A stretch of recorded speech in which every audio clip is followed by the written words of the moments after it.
Your life upside down, but surely मैं चाहूँगा कि आपके दिमाग के किसी कोने को टच करो, क्योंकि दिल को टच करना तो ठीक भी नहीं है। I am totally impressed with Indian parents and almost all other parents in the world who are really obeying their children nowadays. Actually, we parents need counseling, coaching, not our children. Because what I believe is, whatever our children are, they are up to the age of their marriageable age, 99.99% just because of what we are. Important question है, क्या हम एक stressful parenting कर रहे हैं? Overburdened है? अपने बच्चों से परेशान है? या we really enjoy and love the way we are parenting our children? Do you have any parenting plans? Are you a successful businessman, a successful professional, or a successful parent, or both? We are really bothered. We are really concerned about our children. हम बहुत conscious हैं, हम cautious हैं, हमारे पास knowledge है parenting का, हमारे intentions हमेशा अच्छे हैं। सारे पेरेंट्स जो भी मेरे पास पर्सनल सेशंस के लिए आते हैं, वो सभी एक ही बात कहते हैं, सर हमने तो अपने बच्चे के लिए अच्छा ही सोचा, सर हम तो अपने बच्चे की चीज़ अच्छी चाहते हैं। कौन पेरेंट नहीं चाहता? कौन पेरेंट नहीं चाहता अपने बच्चे के लिए अच्छा होना? बहुत डेडिकेटेड पेरेंट्स हैं। कई बार उन्होंने अपने कॉम्प्रोमाइजेस एंड सेक्रीफाइसेस किए हैं अपने बच्चों के लिए। I don't believe in these two words, compromise and sacrifice, in any relationship. These words are here included just for the sake of making all of us understand this is a common meaning. Sacrifice किया हमने बच्चों के लिए. I believe अगर आपने बच्चों के लिए कुछ किया है, तो आपने अगर sacrifice किया है, तो इसका मतलब you want something in return. और अगर आपने compromise किया, again you want something in return. I believe that is just your understanding. You understood well and you did that. उन्होंने नहीं कहा था आपको कि मेरे लिए ये करो. So it was not at all sacrifice. Finally, हम एक वर्ड में अगर इसको conclude करें, तो हम सभी aware हैं, हम सभी ये चीज़ जानते हैं कि ये सारी चीज़ें हमारे साथ हैं, but still there is something lacking, and that lacking is child psychology.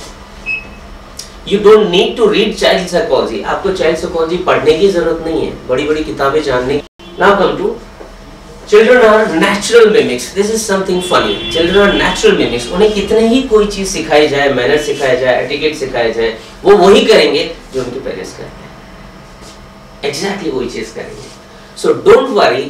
ये बहुत कॉमन सेंटेंस है, सारे पेरेंटिंग सेशंस में प्रॉब्ली सब लोग बोलते हैं। Don't worry if your child is not listening to you. बिल्कुल चिंता नहीं करें आपका बच्चा अगर आपको नहीं सुन रहा है। Please worry. Your child is observing you, watching you. क्यों नहीं सुन रहा आपका बच्चा? आपका बच्चा इसलिए नहीं सुन रहा है because of very small reason. That is, आपके जो gestures हैं, आपके जो behavioral patterns हैं, आपके जो actions, activities हैं, जो आप बोलते हो, जो आप कहते हो, उससे मैच बिल्कुल नहीं करते। That is the difference. और अगर आप कैलकुलेट करें एक दिन में, you can count you are not using less than 100 times no to your child, whether that child is 2 years old or 22 years old, whether that child is teen or maybe late teen, early teen or late teen. You most of the times you say no. Nahi. How many times you say yes? So don't be a Hitler, be a coach. There is a great difference between counseling, teaching and coaching. Teaching is very simple. I have given a curriculum and I'll come with that chapter. I'll throw all the contents to all of you, all of my students, anywhere if I'm teaching, whatever, that is over. If somebody asks me some question, okay, I'll reply, fine, this teaching is over. But the coaching is involving 100% in that. जिसको साथ आप जो coach कराना चाहते हैं, वो coach आप वैसा ही बन जाता है। जैसे सचिन का एग्जाम्पल हम ले सकते हैं, उसे अगर उसको 100 शॉट्स अगर 1000 शॉट्स उसके कोच ने अगर सिखाए हैं, तो उसने उससे 10 times मल्टीपल शॉट्स अपने नए पैदा किए। That was the effect of coaching, not there is nothing like less in this world. Needs आप कैसे उसको पा सकते हैं? कोई भी चीज कम दुनिया में नहीं है, कंपटीशन वर्ड ही नहीं होता है। Everything is in abundance. जो चाहिए आपको जैसे चाहिए आप पा सकते हो। Depends on you how you do it. If you believe, you decide कि बहुत कम है, कंपटीशन ज्यादा है, यू आर राइट, कंपटीशन ज्यादा है। और टफ मानते हो तो टफ भी है, otherwise it is not at all, it is the reason of parental stress. क्या ओवर डिमांडिंग बच्चे हैं या बहुत सारी एक्सपेक्टेशंस बच्चों की जो होती है, तो अब पेरेंटल स्ट्रेस है, वो पेरेंट्स को तकलीफ आती है उससे। एक्चुअली ओवर डिमांडिंग बच्चे पेरेंटल स्ट्रेस नहीं है, it's your reaction to their actions.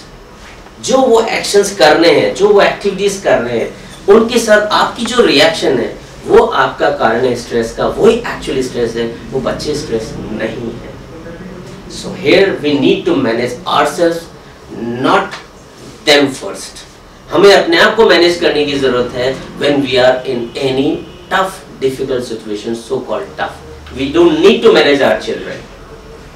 हमारे इंडिया में एक बहुत कॉमन सी लाइन है, बहुत कॉमन लाइन है, सिंपल सी चीज है, चल रहा है ना यार, सब कुछ ठीक ही तो है, तो चलेगा, सब कुछ चलेगा, आप भी चलोगे, मैं भी चलूंगा जब तक सांस चलेगी। तो वो चल कैसे रहा है, that is very important. Do you have, आप कई बार सोचते थे मेरा 4 साल का बच्चा ऐसी बात बोल गया, मैंने तो इमेजिन ही नहीं किया, मैं तो सोचा ही नहीं था ये बोल क्या रहा है, कमाल है, ये कैसे पॉसिबल हो गया, इसने कहीं देखा नहीं, पढ़ा नहीं, इसको बोलना ढंग से नहीं आता है। How could he think of that, how could she thought of that, कैसे हुआ ये, मुझे बताइए। वो इनोवेटिव क्रिएटिव नहीं है क्या? कुछ आप खिलौना दे देते, कुछ नई चीज बना के नया स्ट्रक्चर प्लान कर देता, वो क्रिएटिविटी इनोवेशन नहीं हुआ?